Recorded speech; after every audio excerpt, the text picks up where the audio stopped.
2025 से daily use की ज़रूरत की कई चीज़ें जैसे पर्सनल केयर उत्पाद, इलेक्ट्रॉनिक्स, कृषि, मोटर वाहन और यहाँ तक कि बच्चों के लिए ज़रूरी सामान भी सस्ते हो जाएंगे।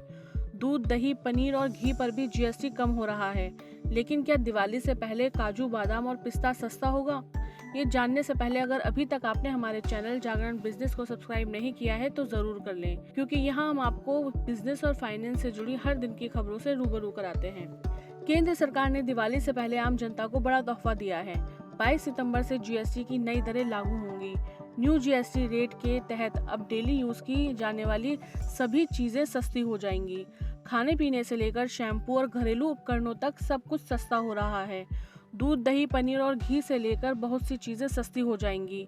लेकिन बहुत से लोगों के मन में ये सवाल है कि क्या काजू, बादाम और पिस्ता महंगा होगा या फिर सस्ता हो रहा है। वित्त मंत्री निर्मला सीतारमण ने 3 सितंबर 2025 को जीएसटी की दरों में बड़ी कटौती और स्लैब में बदलाव किया है। न्यू जीएसटी रिफॉर्म्स के तहत ज्यादातर चीजें 5% और 18% वाले स्लैब में आ गई हैं।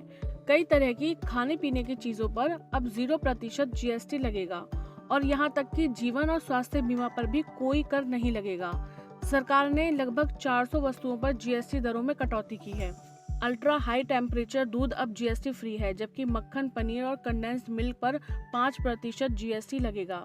Packaged namkeen, bhujia, sauce, pasta, instant noodles, chocolates, coffee, preserved meat, cornflakes और रेडी टू ईट स्नैक्स जैसी वस्तुओं पर भी केवल 5% कर लगेगा। बादाम, काजू, पिस्ता और इसी तरह के सूखे मेवों पर भी 12% से घटकर 5% हो गया है। हम सबको पता है कि 22 सितंबर से नवरात्रि शुरू हो रही है। दूध, दही, पनीर और घी की तरह काजू, बादाम और पिस्ता पर भी जीएसटी कम हुआ है। 22 सितंबर से ये सस्ते मिलने लगेंगे। नवरात्रि में काजू, बादाम और पिस्ता का भी व्रत में खाने के लिए इस्तेमाल किया जाता है।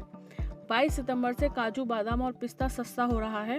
22 सितंबर 2025 से काजू, बादाम और पिस्ते की कीमत महंगी नहीं हो रही है, बल्कि इनकी भी कीमत कम हो जाएगी।